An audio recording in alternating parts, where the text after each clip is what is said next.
sembunyikan hamba di balik salib-Mu.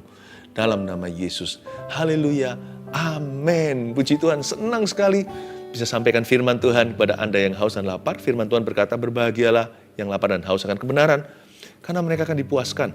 Saya yakin Anda juga akan dipuaskan oleh Tuhan. Ambil catatan, ambil Alkitab terutama. Kita buka firman Tuhan yang ada di Lukas 19 dengan judul saya berikan, Menerima Yesus ala Sakeus. Hari ini kita akan belajar dari orang pendek. Seorang yang tubuhnya kayak anak kecil padahal dia orang dewasa. Kita akan belajar dari dia bagaimana menerima Yesus ke dalam rumah kita. Baik itu hati atau rumah sungguhan, dalam keluarga, dalam setiap aspek kehidupan kita. Menerima Yesus ala Sakeus bukan hanya firman bagi orang-orang yang belum terima Tuhan. Termasuk bagi saya yang namanya orang yang sudah lama mengenal Tuhan atau pendeta bahkan. Kita perlu menerima Yesus bukan untuk menerima keselamatan saja, tapi juga kita menerima hadirat-Nya.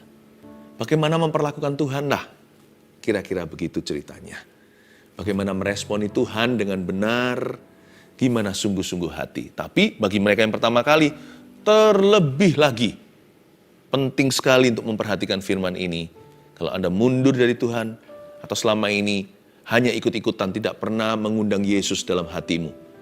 Apalagi yang bukan berlatar belakang kekristenan. Orang-orang yang beda kepercayaan. Kalau Anda tahu Yesus siapa, Tuhan mengetuk pintu hatimu, responi ya.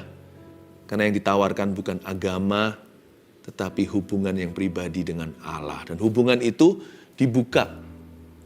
Tabir itu dirobek dari atas ke bawah di bait suci. Pemisahmu dengan Tuhan itu disirna atau hilangkan. Karena darah Yesus pengorbanan. Karena tubuh dan darahnya. Saya yakin hari ini banyak keselamatan terjadi. Yang mundur akan kembali. Yang sudah sungguh-sungguh akan memelihara imannya. Sakeus, menerima Yesus ala Sakeus ayat 1 Lukas 19.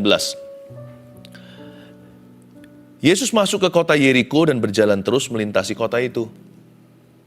Di situ ada seorang bernama Sakeus, kepala pemungut cukai, dan ia seorang yang kaya.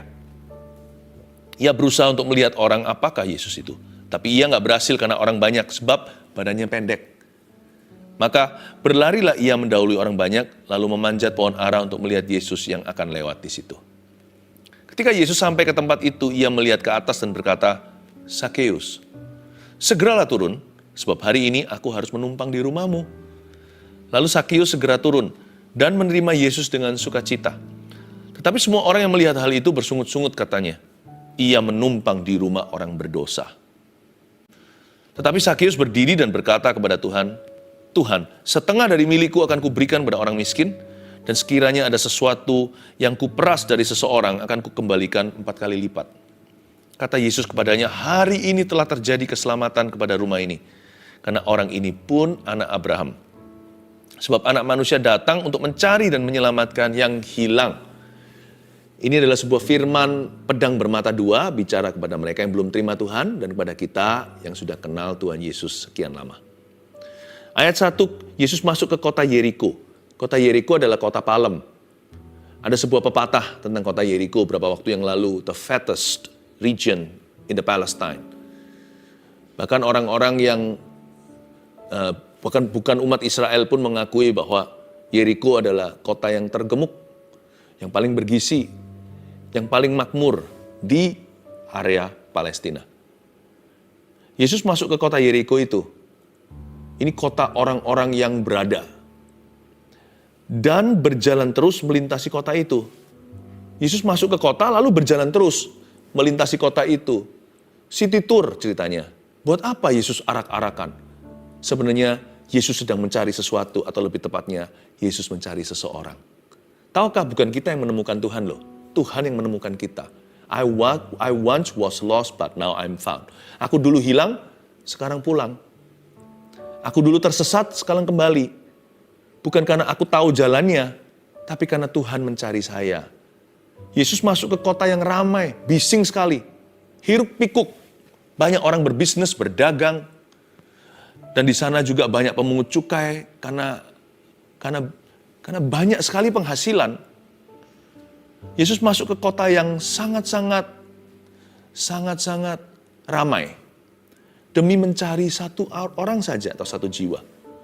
Tuhan itu mencari Anda dan saya. Dia turun ke bumi, ke dunia. Andai kata 2000 tahun lalu itu hanya satu saja orang berdosa atau hanya satu orang aja di dunia. Saya yakin hati Tuhan pasti mau turun bagimu seorang atau bagiku seorang diri. Dia pasti mau mati.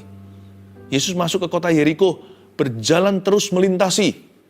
Dia telusuri kota itu hanya demi ketemu Sakius. Buktinya waktu ketemu nanti setelah seperti yang kita baca, Yesus langsung menumpang ke rumahnya. Dia nggak mampir-mampir di kafe mana, pergi ke mall dulu, jalan-jalan ke zoo atau kebun binatang di situ. Ya, istilahnya, perumpamaannya. Waktu Yesus ketemu Sakius, dia berkata, aku mau menumpang di rumahmu. Berarti langsung udah ketemu targetnya. Tahukah kita semua itu ditargetkan Tuhan? Berapa ribu yang ikut saat teduh? Lautan manusia tetap target Tuhan satu persatu. Tahu nggak? Tuhan menargetkanmu. Tujuannya bukan untuk menghancurkanmu atau mengadili dan menghakimimu. Tuh, ketemu tuh orang berdosanya itu. Bukan. Tugasnya, tujuan Tuhan adalah menemukan Anda untuk menyelamatkan, mencari orang berdosa, menyelamatkannya, mengubah hidupnya, dan membangunnya dalam rencana Allah. You are very lucky. I'm too. Kita sangat beruntung sekali karena Yesus mencari kita. Di situ ada seorang bernama Sakius ayat 2. Kata Sakius di situ, arti namanya bagus, tapi jarang sekarang yang punya anak mau diberi nama Sakeus. Karena badannya pendek, jahat orangnya, pekerjaannya juga menakutkan. Di situ ada seorang bernama Sakius, artinya pure one.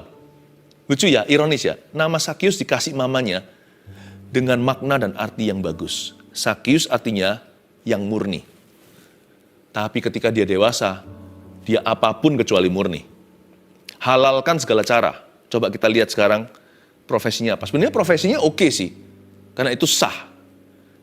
Itu profesi adalah sebuah jabatan di dalam pemerintahan. Tetapi tempatnya basah, tempat dia selalu bisa cari-cari masalah. Tempat dia bisa mencari dosa dengan mudah. Di situ ada seorang bernama Sakeus, kepala pemungut cukai. Dia bukan hanya pemungut cukai saja, dia kepala mereka. Jadi ini yang disebut Chief Tax Collector, aka also known as public enemy number 1. Di zaman itu ya, karena itu penjajahan Romawi kan. Jadi bangsa Israel di bawah penjajahan. Jadi orang-orang seperti Sakius ini, apalagi dia kepalanya, mereka itu bekerja untuk Roma. Jadi orang-orang ini bukan hanya ditakuti tapi dibenci. Makanya disebut public enemy atau musuh publik. Padahal mereka bukan kriminal. Tapi Sakius jelas-jelas korupsi. Dia bernama Sakius, kepala pemungut cukai. Jabatannya sih sah, tapi tempatnya basah. Iman gak kuat bisa terselip di situ. Apalagi diberikan wewenang, biasanya manusia cenderung untuk menyalahgunakannya. Bukan untuk melakukannya demi kemuliaan Tuhan atau kebenaran, tapi manusia biasanya mencari kepentingannya sendiri. Nah, Sakius begini, dia kepala pemungut cukai dan ia seorang yang kaya. Berapa sih gajinya? Yohanes Pembaptis ketika dia berseru-seru di padang gurun membaptis begitu banyak orang di Israel, salah satu yang dia tegur dan dia ingatkan adalah para pemungut cukai. Yohanes berkata, jangan ambil lebih daripada yang sepatutnya. Puaskan atau cukupkan dirimu dengan gajimu. Berapa sih gajinya kira-kira? Tapi dikatakan di sini ia seorang yang kaya. Saya yakin sekali Sakius melakukan pemerasan. Ayat berikutnya, ia berusaha untuk melihat orang apakah Yesus itu. Dia udah dengar desas-desus. Yesus, Yesus, Yesus. Yesus sini, Yesus sana. Tapi bagaimanapun juga, sekalipun orang ini sudah basah dengan dosa, tapi hatinya itu haus. Manusia itu pasti haus. Nggak peduli dia sedosa apa. Hatinya hampa. Jadi sebenarnya dicari oleh kita, cari sama setiap orang, seluruh umat manusia, adalah Yesus Kristus Tuhan. Percaya nggak? In your heart and mind, di dalam hatimu dan hatiku, ada ruang hampa yang hanya Yesus bisa isi. Coba kalau bayangkan secara ilustrasi, di ruang hati kita itu ada bolongnya. Dan bolong itu shape atau bentuknya adalah Yesus Kristus. Mungkin dalam wujud seorang gembala yang sedang menggendong dombanya. Setiap manusia itu mencari Yesus sebenarnya. Tapi banyak orang yang hidup menyangkali itu. Dan banyak sekali yang di antara kita yang sengaja menjauh. Dan kita isi dengan yang bukan-bukan, apapun kecuali Tuhan. Semakin kita isi itu, semakin rakus dan serakah. Semakin rakus dan serakah, semakin hampa. Semakin kering rohani kita, semakin mati di dalam diri. Kita kelihatannya, wah di luar sana. Tapi dalamnya merana, penasaran. Yang kita miliki ternyata ujungnya mengecewakan. Tidak bisa membuat kita happy atau puas kepuasan batin. Tidak ada di dalam semua yang kita dapatkan. Sebenarnya, orang seperti Sakius pun mencari Yesus loh. Orang ini sudah bukan lagi abu-abu. Di mata penduduk saat itu, bahkan mungkin di mata mamanya sendiri yang kasih dia arti namanya itu murni. Padahal mamanya itu loh, kasih dia nama Sakius supaya dia jadi seorang yang pure, seorang yang bersih. Mamanya sendiri mungkin kecewa sama dia. Mama sendiri mungkin geleng-geleng kepala, kok anakku jadi gini? Mungkin mamanya berkata, dosa apa saya? Sakius itu orang Yahudi by the way. Jadi kemungkinan besar mamanya itu sangat-sangat minimal respect sama Tuhan. Ya, mamanya dia pasti orang-orang yang tahu hukum Musa. Tahu hukum Taurat juga. Tahu kitab para nabi. Pasti mamanya berkata, kok begini? Tapi Sakius menuruti naluri hatinya yang baik. Yang Tuhan taruh dan ciptakan dalam gambaran rupa Allah. Sebelum diisi dengan barang dan benda, rakus dan serakah, sebelum diisi dengan korupsi hati, dengan dosa, dan dengan segala sesuatu yang tidak mengenyangkan, tidak memuaskan batinnya. Sakius kali ini berani jujur apa yang dia sungguh butuhkan. Sebagai seorang insan manusia. Dia butuh Tuhan. Ia berusaha untuk melihat orang apakah Yesus. Tapi ia gak berhasil karena orang banyak. Sebab badannya pendek. Saya sebut Sakius ini a small man with a big heart. Kok bisa? Dia itu badannya kecil. Jadi bayangkan kalau dia dulu di sekolah. Pasti dia dibully. Pasti dia dicibir, dicerca. Orang-orang pasti berkata, ih lu kerdil. Ya, lu kerdil. Kurcaci. Ya, pendek. Mungkin dia disebut macam-macam nama. Makanya orang ini gak heran, dia jadi orang yang tough. Biasanya orang gini kalau gak sampai depresi, mau bunuh diri, gak mau sekolah, lalu habis itu menjadi orang yang menutup dirinya dari dunia luar. Kalau enggak, dia jadi orang yang justru akan membuktikan pada kawan-kawannya, awas kalau sampai suatu hari gua berhasil. Kalian akan kuperas. Kalau saya tidak bisa direspek karena tubuh dan badan, saya akan direspek karena kuasa dan wewenang. Dan dia jadi orang yang kedua. Bukan jadi orang yang introvert, malah jadi orang yang agresif. A small man yet with a big heart. Dia punya hati yang besar, namun besarnya salah. Tapi tetap besar, karena sekalipun dia dibully ceritanya, orang ini dicerca, sampai sekarang pun dia nggak disukai. Makanya nggak ada orang mau nolong dia, nggak ada yang mau ngalah. Dia harus naik ke pohon untuk lihat Yesus. Nggak ada orang, sengaja tuh Sakius, ini orang memeras kami sekeluarga, ini orang membuat kami rugi setengah mati, ini orang nggak punya berbelas kasih. Masa orang miskin aja diperas sekalian. Jadi semua orang pada dempet-dempetan gitu, memastikan bahwa dia nggak ada celah untuk masuk lihat Yesus. Semua orang menghalangi keselamatannya, padahal sama-sama orang berdosa kok saling mendahului. Memang dia lebih dosa sih, tapi mana ada dosa besar, dosa kecil. Kita semua ini pendosa, besar dan kecil. Paling unda-undi dosamu dan dosaku. Kalau tanpa Yesus, celaka semua. Kita semuanya ini loh mati masuk neraka. Tapi Sakius ini nggak peduli dia. Nggak ada orang mau ngalah. Permisi ya. Nggak ada yang mau buka jalan untuk dia. Karena orang berdesak-desakan untuk lihat Yesus. Semua orang pura-pura tuli.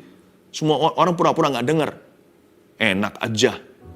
Di hidup ini kamu sudah VIP, sekarang mau lihat Yesus juga mau VIP. Dia nggak peduli, tapi dia punya big heart, hatinya besar. Dia naik ke pohon. Dia nggak peduli orang lain mikir apa. Padahal dia ini orang yang berkedudukan. Dia kepala pemungut cukai.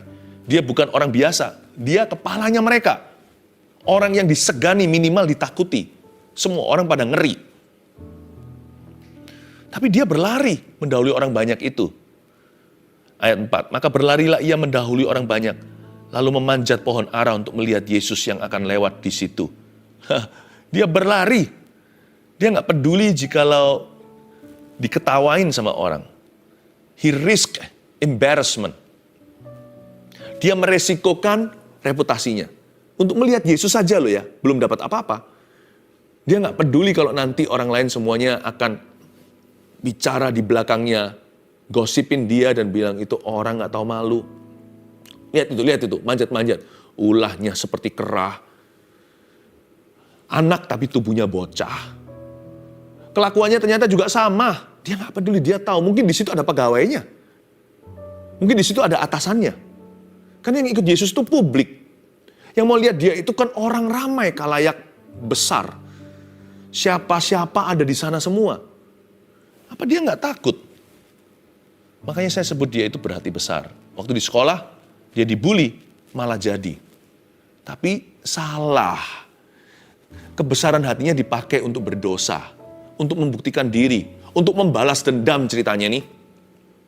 Sekarang, dia pakai kebesaran hati. Itu salah satu talenta Sakius sebenarnya. Tuhan memberi kepada dia hati yang gak mudah menyerah. Hati yang gak gampang patah. Nggak seperti orang tertentu yang dikit-dikit patah hati. Dikit-dikit patah hati. Diomongin dikit aja udah bunuh diri. Sakius nggak gitu. Kamu ngomongin tentang aku, nggak apa-apa kamu cibir saya. Kamu mau hina, hinaanmu peluru bagiku. Awas ya, I'll get back to you. Nanti ya, kamu akan tunduk-tunduk sama aku. Nah itu orang berhati besar. Tapi besarnya salah. Sekarang akhirnya, talenta yang Allah berikan, kebesaran hati itu, dia pakai untuk sesuatu yang benar. Gak apa-apa. Demi lihat Yesus, bukan demi harta, demi uang, keuntungan pribadi. Demi lihat Tuhan.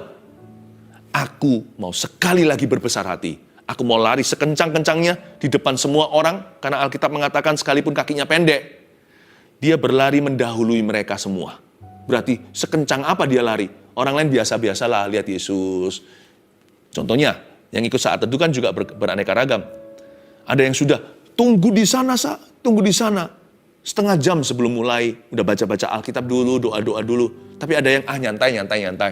Gampang kok. Nanti kan juga ada nggak live-nya. Ya nggak apa-apa memang kalau nggak bisa berhalangan. Tapi ada beberapa orang memang karena menggampangkan suatu pertemuan. Tapi saya ngerti ada orang yang memang nggak bisa, shift-nya jam ini. Ini perbedaan antara orang yang berjalan dan berlari. Dan orang yang berlari dengan orang yang berlari mendahului. Sakius itu lari seolah-olah gak ada hari esok. Seolah-olah dunia kiamat. Dia berlari seolah-olah ada gempa bumi. Dia berlari seolah-olah ada tsunami. Padahal gak ada apa-apa. Semua orang yang berdesak-desakan berjalan tapi sebagian lari yang lebih haus. Tapi Sakius lari kayak seperti dikejar-kejar. Seperti dikejar-kejar hantu. Dia larinya itu seperti seolah-olah evakuasi. Seperti sebuah building catching fire, seperti sebuah gedung yang sedang kebakaran, dia lari keluar dari sana, nggak pakai lift nih, lewat tangga darurat. Orang-orang pada tanya, semua orang tahulah siapa dia. Selain profesinya, dia itu unik sekali tubuhnya. Badannya pendek, jadi semua orang tahu itu Sakius. Waktu dia lari sekencang-kencangnya, semua orang pada ketawa dan berkata, haha, emangnya ada apa sih? Emangnya Yesus mau kemana? Yesus baru masuk ke Yeriko. Lari seolah-olah ketinggalan apa aja. Emangnya ada darurat apa sih? Emangnya ada emergency? Tapi dia nggak peduli.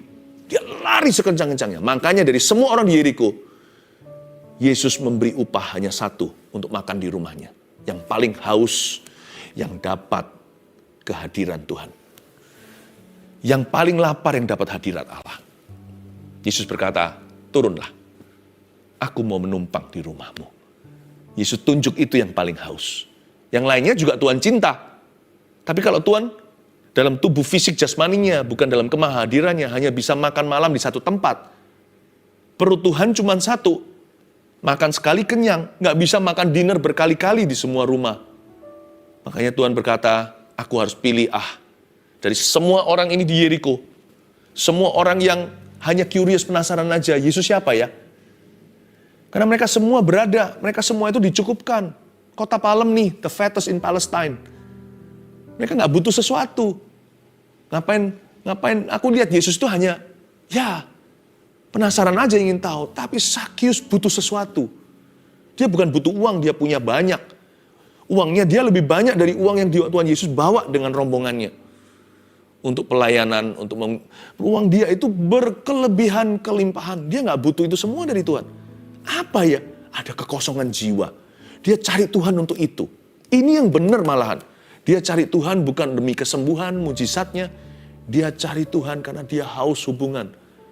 Karena udah lama dia nggak punya hubungan yang baik dan sehat. Udah lama dia lupa kasih. Bahkan mungkin dia sudah lupa kasih ibu. Dia mau isi kekosongan di dalam hati dan jiwa. Ini yang betul, Bapak, Ibu, Saudara.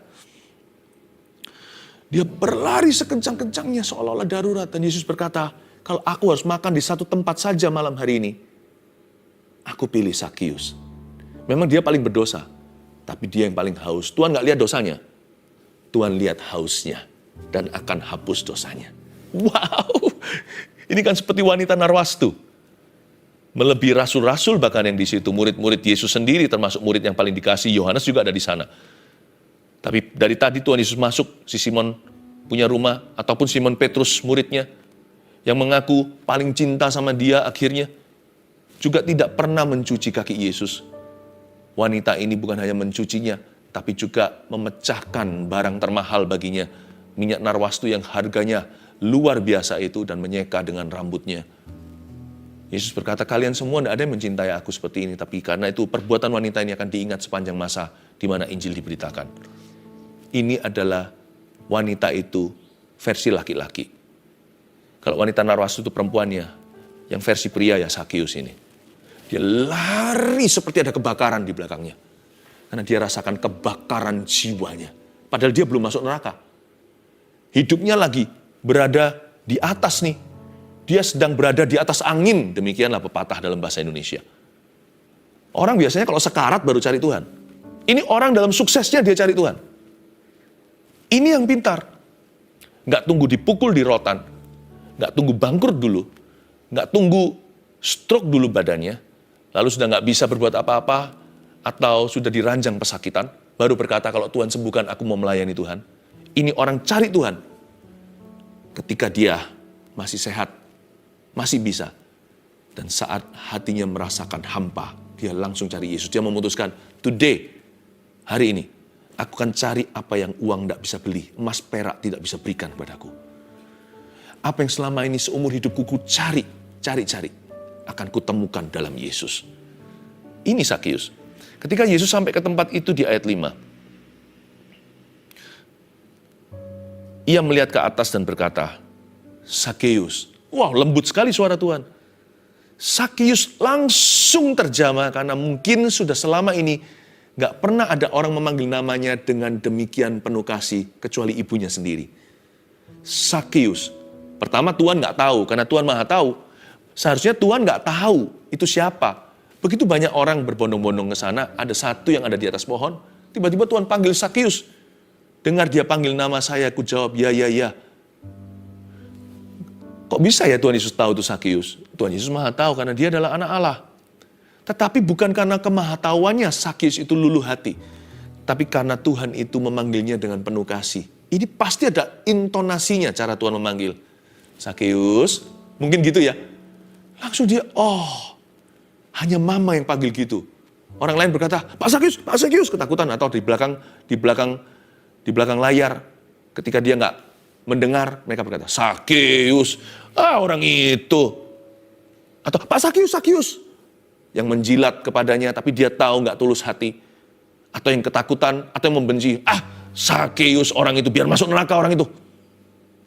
Tapi Yesus berkata, Sakius, wow. Segeralah turun. Sama Tuhan disuruh turun segera. Sebab hari ini aku harus menumpang di rumahmu. Kata segera turun ini menandakan bahwa kita tidak boleh lelet meresponi Tuhan. Yesus Kristus menyuruh Sakius turun dari pohon itu as per now, sekarang juga. Jangan tunggu nanti. Jangan suka molor kalau meresponi Tuhan Yesus. Tuhan bilang sekarang turun ya, now. Bukan later, aku mau bertobat nanti. Aku mau melayani Tuhan nanti kalau. Saya akan memperhatikan keluarga saya akan mencintai sesama saya jika. Nggak ada jika, nggak ada nanti, nggak ada kalau. Kalau mau responi Tuhan, mau menerima Yesus apalagi, as per now. Sekarang juga segeralah turun. Yesus berkata, aku harus menumpang di rumahmu. Tuhan Yesus bukan mau menobatkan dia saja. Tuhan mau punya hubungan yang nyata. Tuhan ingin hubungan pribadi, makanya Tuhan tawarkan diri, boleh nggak makan di rumahmu? Tuhan mau spend time atau luangkan waktu. Tuhan itu baik ya. Yang Tuhan inginkan dalam diri Sakius bukanlah sekedar pertobatannya. Tapi Tuhan ingin dia merasakan dulu kasihnya. Jesus wanted a real relationship beginning with a meal. Tuhan ingin hubungan yang pribadi dengan Sakius dimulai dengan makan bersama yuk di rumahmu. Bukan berarti Tuhan minta makan. Banyak rumah terbuka untuk Tuhan. Tuhan mau makan di mana aja kalau digilir puluhan tahun nggak selesai. Semua orang ingin undang Tuhan. Tapi Sakius berkata, Tuhan berkata, aku mau makan di rumahmu. I'd like to have a real relationship with you. Tuhan menawarkan hubungan kekeluargaan kepada kita. Boleh nggak aku makan di rumahmu? Boleh nggak aku, kata Yesus, masuk ke hatimu? Boleh nggak aku bantu atur hidupmu? Bukan Tuhan itu kepo. Tapi Tuhan itu pabrik kita. Tuhan tahu spare part yang kita perlu. Kita sendiri aja nggak tahu segitu. Seringkali manusia itu sok tahu. Dikiranya dia tahu, padahal apa yang dia kira membahagiakan dia, ujungnya mengecewakan dia kan? Yang paling tahu tentang kita itu, usus kita berapa jari itu lebih dari ibu dan dokter kita bahkan.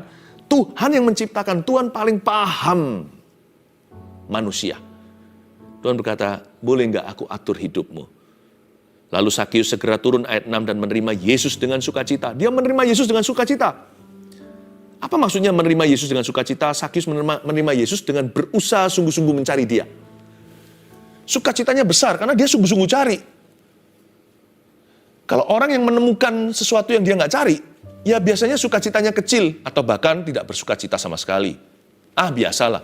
Kenapa sukacitanya Sakius besar ketika menerima Yesus? Karena dia sungguh-sungguh mencari dia, bahkan bayar harga. Sakius menerima Yesus dengan sukacita karena dia tidak peduli dicibir oleh manusia. Dan Sakius menerima Yesus dengan segera, apa adanya tanpa menunda. Dia nggak beresin dulu rumahnya, atau dia nggak terlebih dulu beresin hidupnya, dia tahu dia nggak bisa. Sakius nggak berkata, tunggu Tuhan ya, sampai aku tidak berdosa, atau sampai aku kurang berdosa, maka aku undang engkau ke rumahku. Enggak. Kenapa dia menerima Yesus dengan sukacita? Karena dia bisa menerima Yesus apa adanya. Apa ada dirinya, tanpa menunda-nunda. Dan Sakius menerima Yesus ke dalam rumahnya. Jangan hanya menerima Yesus di dalam gereja. Bawa Yesus ke rumah dong. Bawa ke lifestyle gaya hidupmu, kebiasaanmu, bawa ke kehidupan sehari-hari. Yesus itu kalau nggak sampai aplikasi di hidup kita, hanya teori. Banyak orang maunya begitu. Tapi Yesus inginkan agar kita membawa dia pulang ke rumah. Seperti Sakius, menerima dia dengan sukacita. Bukan hanya menerima dia di gereja, lalu tinggalkan dia di gedung itu. Lalu kita pulang rumah sendiri tanpa Yesus. Gereja adalah gereja, agama adalah agama, hidupku adalah hidupku, jangan diotak-atik ya Tuhan. Sakius menerima dengan sukacita karena menerimanya dia itu seluruh, dia itu totalitas menerima Yesusnya dengan segenap kehidupan. Bukan hanya di situ, dia bawa Yesus ke rumah dan dia menerima Yesus dengan sukacita dan dengan pertobatan jiwa. Kita lihat bagian-bagian terakhir, ayat 7, tetapi semua orang melihat hal itu bersungut-sungut, katanya ia menumpang di rumah orang berdosa. Semua orang yang melihat itu sungut-sungut, ini pasti orang Farisi dan ahli Taurat. Ini orang-orang yang legalistik, yang selama ini sudah berkali-kali ingin mengubah Sakius. Jadi saya nggak heran kalau mereka pernah panggil Sakius, ahli Taurat. Mungkin coba ajak dia berdebat. Karena dia orang Yahudi, dia anak Abraham juga. Mungkin orang Farisi mencoba tegur dia. Sekalipun orang Farisi sendiri perlu bertobat. Minimal kan mereka punya norma tertentu. Norma tertentu. Mungkin mereka bisa ajari sama Sakius. Kamu kalau dosa nggak boleh vulgar atau apa. Karena orang Farisi kan terkenal munafik sekali. Tapi paling tidak kan mereka tampilan luarnya oke banget. Sakius mungkin diajari. Sakius nggak mau. Jadi bertahun-tahun bisa jadi. Kenapa orang Farisi mencoba ubah dia? Karena orang Farisi juga akan diperas oleh dia. Ahli Taurat, pokoknya sebangsanya diperas semua. Jadi mungkin orang Farisi coba ubah dia, bukan dengan tulus supaya dia diselamatkan, tapi supaya mereka luput dari pemerasan. Jadi orang legalistik ini, yang bersungut-sungut ini, mencoba ubah dia nggak bisa-bisa. Ketemu Yesus sekali aja, just one meal. Satu kali makan sama Yesus, Sakius berubah total, dan berubahnya pun dengan sukacita, bukan karena terpaksa. Mereka bersungut-sungut, iri hati sama Yesus juga. Tetapi Sakius ayat 8 berdiri dan berkata kepada Tuhan, Tuhan, ini mengejutkan ya, dia berdiri loh ya, di tengah-tengah makan, menunjukkan dia ingin speech, dia ingin bicara sesuatu yang penting sekali. Tuhan, setengah dari milikku akan kuberikan kepada orang miskin, dan sekiranya ada sesuatu yang kuperas dari seseorang, akan kukembalikan 4 kali lipat. Wow, Sakius tahu bahwa dia harus bertobat. Di tengah-tengah makan, dia rasa sungkan. Hatinya itu bergumul, Roh Kudus sedang menemplak dia pelan-pelan. Tengah-tengah makan, mungkin dia pakai sendoknya, ting ting ting, bisa bicara sebentar, semua orang memperhatikan, dia berdiri di sekeliling meja itu, dan Tuhan Yesus berada di kepala meja sebagai tamu kehormatan. Dia berdiri, Tuhan, setengah dari milikku akan kuberikan kepada orang miskin. Dia menawarkan diri dari seorang pemungut cukai menjadi seorang dermawan. Dan dia berkata, itu bukan cuci uang loh ya. Dia berkata, dan sekiranya ada sesuatu yang kuperas dari seseorang yang tidak sah, akan kukembalikan 4 kali lipat. Jadi bukan dengan memberikan persembahan beres dosanya, enggak. Dosanya dibereskan. Dia bertobat sungguhan. Lalu on top of it, di atas semuanya itu, dia berkata, mulai hari ini, I will turn, aku berubah dari seorang tax collector to become a joyful giver. Akan menjadi seorang yang memberi dengan sukacita. Wow! Dari sini kita pelajari bahwa mencari Tuhan Yesus itu berarti mencari pertobatan. Mencari setan itu mencari masalah. Ya, mencari manusia itu mencari kecewa. Mencari Yesus, mencari pertobatan. Seeking Jesus is seeking repentance. Saya yakin daftarnya orang-orang yang dia peras, yang harus dia kembalikan 4 kali lipat, pasti panjang daftarnya, nggak mungkin hanya short note. Pasti akan ada list, long list. Tapi dia nggak peduli. Dia rela. Dia tahu bahwa dia telah menemukan jawaban hidupnya. Dia rela bayar harga. Kata Yesus kepadanya, hari ini, ayat 9, telah terjadi keselamatan kepada rumah ini, karena orang ini pun anak Abraham. Yesus baru berkata, terjadi keselamatan setelah melihat Sakius berubah hatinya. Mungkin dia nggak berubah semalam, masih ada proses Tuhan. Pengembalian 4 kali lipat yang dia janjikan. Dan segalanya, itu pasti ada tuntunan Roh Kudus supaya dia juga nggak jadi orang yang bangkrut lalu minta-minta. Pasti ada prosesnya. Tuhan bawa dia masuk dalam proses. Tapi sebelum masuk dalam proses, orang itu harus menerima Yesus dulu. Orang itu harus menerima kehendaknya dengan sungguh-sungguh. Orang itu harus menerima hukum Allah dalam hatinya. Orang itu harus menerima tuntunan Roh Kudus. Orang itu harus menerima. Gak boleh jadi orang yang gak terima sama Tuhan. Sebab anak manusia datang untuk mencari dan menyelamatkan yang hilang. Wow, dan Yesus berhasil mengubah Sakius. 3 poin sederhana, lalu kita selesai. Bagaimana caranya menerima Yesus ala Sakius? 1, dengan iman seperti anak kecil. Kalau kita mau menerima Yesus, terima Yesus dengan iman seperti anak kecil. Gak peduli apa pikiran orang, apa yang orang katakan. Bukan hanya menerima Yesus demi keselamatan loh ya, atau menerima Yesus pertama kali, tapi menerima apapun yang dari Yesus setelah itu. Setelah Anda terima Tuhan, menerima apapun dari Yesus, sebuah perintah, sebuah janji, harus dengan hati atau iman seperti anak kecil. Kalau nggak gitu, nggak jadi. Kita nggak bisa menerima kehendak Allah atau perintahnya berikutnya setelah kita terima Tuhan, menerima janji kalau hati kita penuh dengan gengsi. Yang kedua, bagaimana menerima Yesus ala Sakius? Dengan segera tanpa menunda. Buang itu hobi suka ulur-ulur waktu. Pokoknya soal iman dan ketaatan selalu besok hari kayak diet begitu. Olahraga juga besok, tomorrow, there will always be tomorrow. Bilang I'm sorry, mengasihi juga tomorrow, mengampuni juga besok saja. Atau kalau perlu besok lusa, bulan depan. Seperti Sakius hari ini, kalau dia menerima Tuhan, dia segera turun. Menerima Yesus pertama kali maupun menerima apapun dari Yesus setelah itu. lakukan dengan segera tanpa menunda-nunda. Yang terakhir, dengan pertobatan yang nyata. Ya, dengan pertobatan yang nyata. Kalau kita mau menerima Yesus, menerimanya dengan pertobatan juga.